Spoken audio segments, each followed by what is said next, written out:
एक घना जंगल था जहां पेड़ों की डालियों पर कूदता फांदता एक छोटा सा बंदर का बच्चा रहता था। उसका नाम था छेनू। छेनू बहुत चंचल, मासूम और बहुत ही प्यारा और अपनी माँ से बहुत प्यार करने वाला था। एक दिन जंगल के पास गांव में एक बड़ा मेला लगा। ढोल नगाड़ों की आवाज, झूले, रंग बिरंगे गुब्बारे और खाने की खुशबू जंगल तक आ रही थी। ये सब देखकर छेनू बहुत खुश हुआ।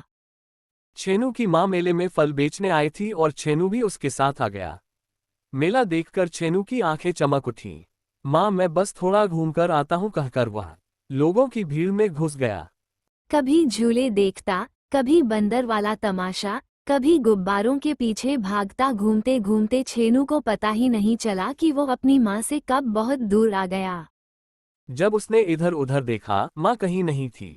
उसकी आंखों में डर भर आया और छेनू पुकारने लगा, माँ, माँ। लेकिन मेले के शोर में उसकी आवाज दब गई। वरी डर, थकान और अकेलापन। धीरे धीरे शाम होने लगी।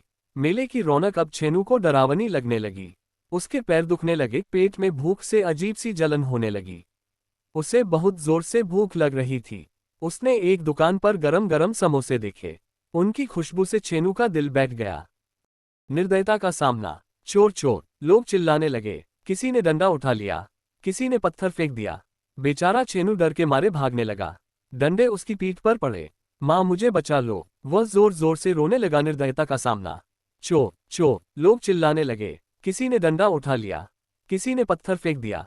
बेचारा छेनू डर के मारे भागने लगा। डंडे उसकी पीठ पर पड़े। माँ, मुझे बचा लो, वह जोर जोर से रोने लगा।